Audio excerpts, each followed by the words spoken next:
السلام علیکم ورحمۃ اللہ وبرکاتہ۔ ان الحمد للہ وحدہ والصلاۃ والسلام علی من لا نبی بعدہ۔ فاعوذ باللہ السمیع العلیم من الشیطان الرجیم، بسم اللہ الرحمن الرحیم۔ ان فی خلق السماوات والارض واختلاف اللیل والنہار لآیات لأولی الالباب۔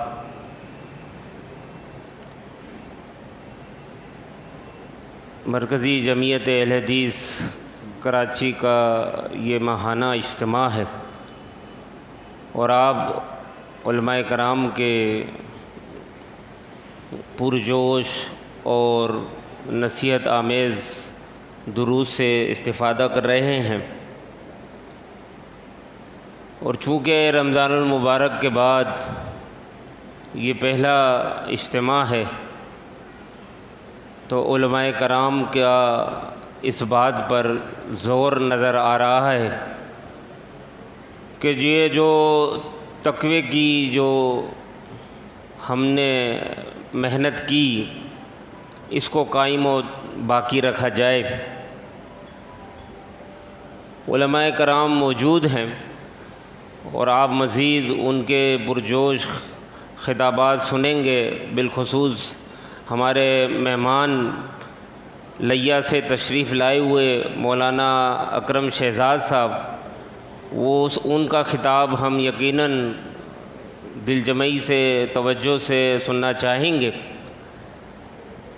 چونکہ کراچی کے ناظم کی ذمہ داری ہے، تو کچھ نظم و ضبط کی میں بات کرنا چاہوں گا۔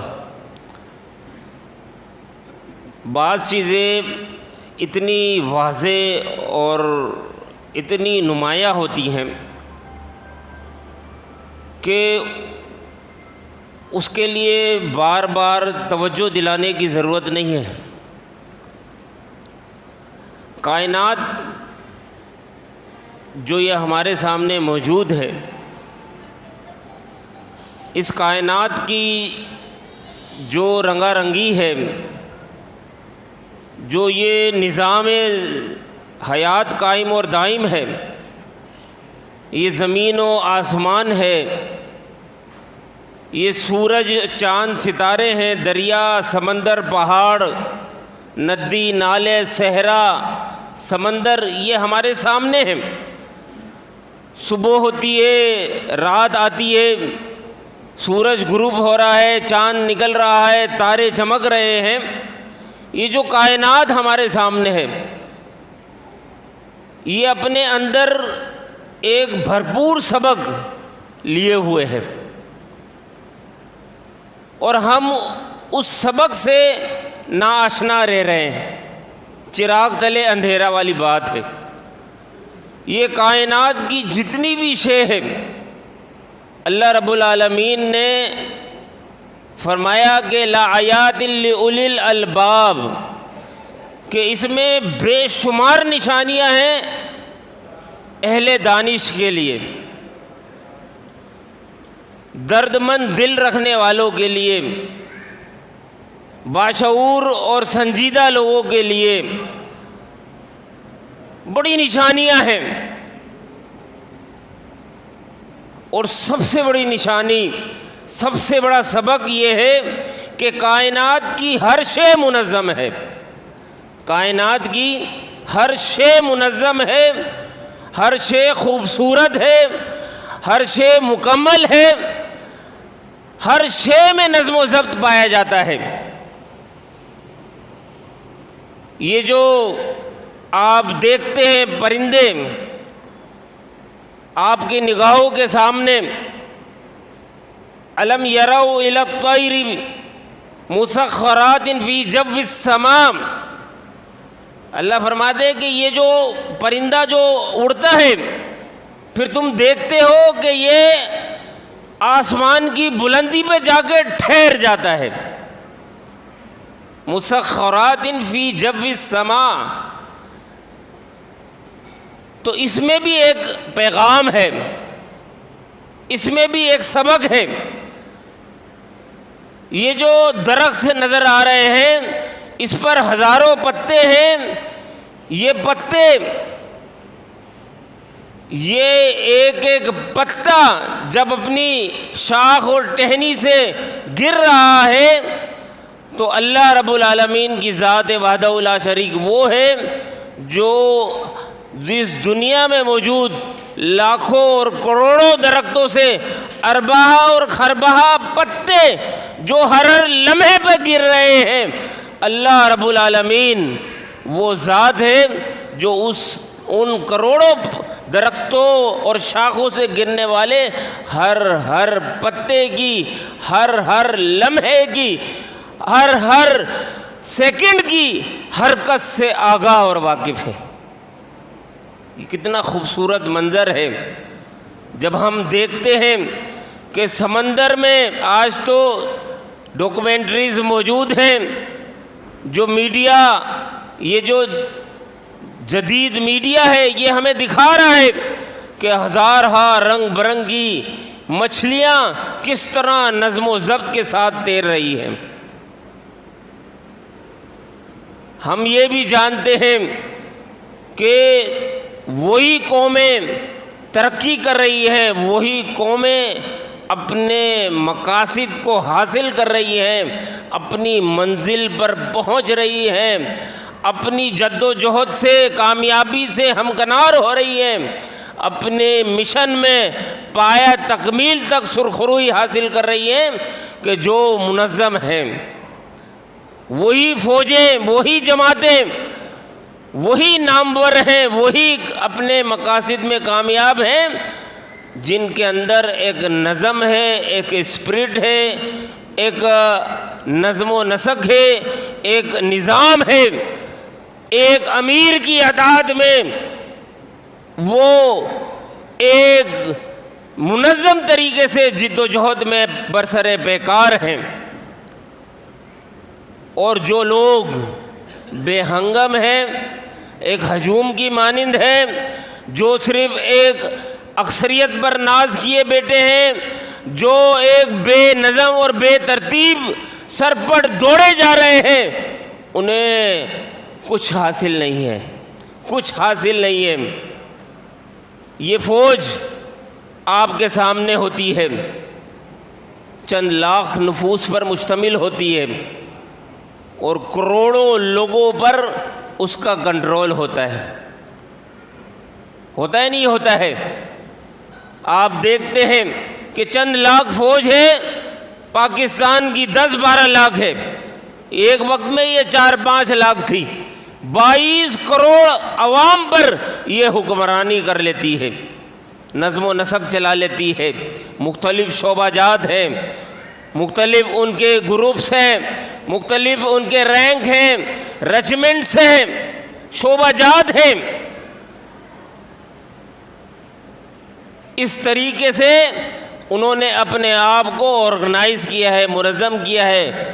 آپ دیکھتے ہیں جب ان کو ایک ٹاسک ملتا ہے تو وہ بڑی تیزی کے ساتھ، بہت کم وسائل کے ساتھ، بڑے مختصر سے عرصے میں وہ اس کام کو پایہ تکمیل تک پہنچا دیتے ہیں۔ یہ کیوں ہے؟ یہ اس لیے ہے کہ ان میں نظم و نسق ہے، ڈسپلن ہے، اپنے ذمہ داران کی احکامات کی پاسداری ہے، اس کی پوری بجا آوری ہے۔ ایسا نہیں ہے کہ جی ذمہ داران نے ان کو ہدایات دی ہیں اور ہر شخص اپنی مرضی کا مالک ہے، جو آ رہا ہے اپنی مرضی سے کر رہا ہے۔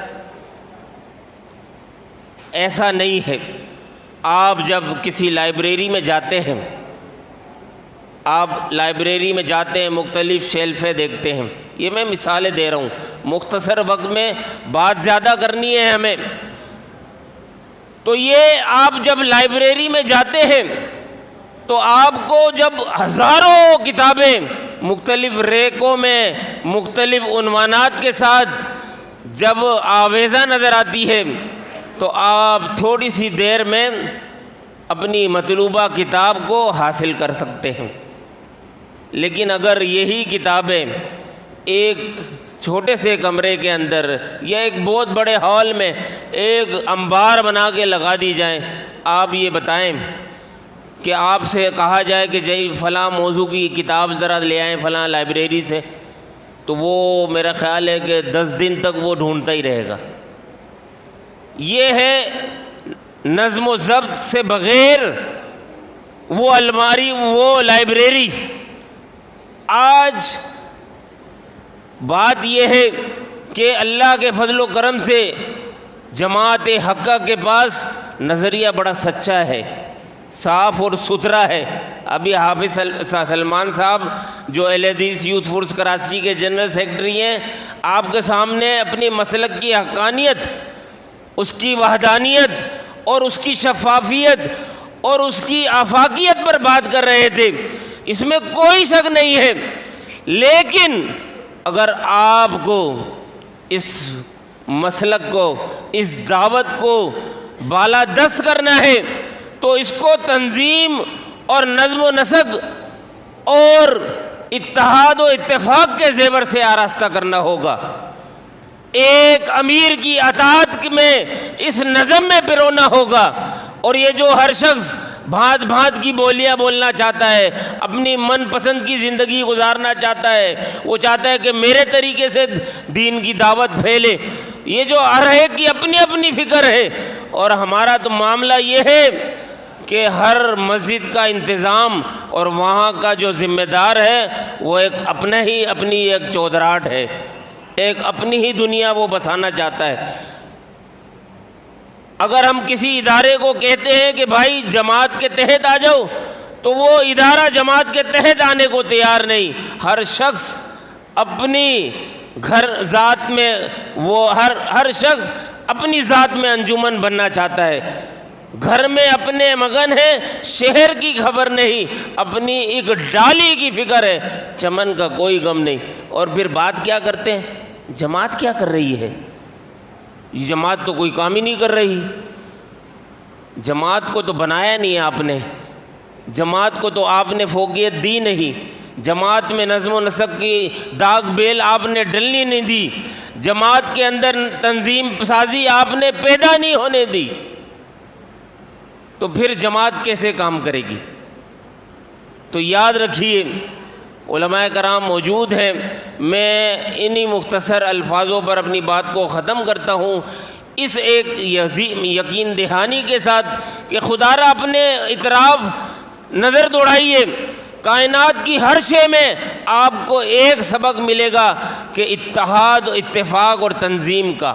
اگر آپ چاہتے ہیں کہ کتاب و سنت کا غلبہ ہو، کتاب و سنت کی بالادستی ہو، یہ وطن عزیز توحید و سنت کے پرچموں سے لہلائے، یہاں پر کتاب و سنت کی آواز ہو، یہاں پہ کتاب و سنت کا قانون ہو، تو پھر اس کے لیے آپ کو اپنی صفوں میں نظم و نسق پیدا کرنا ہوگا، تنظیم پیدا کرنی ہوگی، اتحاد و اتفاق قائم کرنا ہوگا۔ اللہ رب العالمین سے دعا ہے کہ وہ ہمیں توفیق عنایت فرمائے کہ ہم کائنات میں پھیلے ہوئے اسرار و رموز کو سمجھیں اور اس ایک سبق کو اپنے گرہ سے باندھیں۔ اللہ رب العالمین ہم سب کو توفیق عنایت فرمائے۔ اقول قولی ھذا استغفر اللہ۔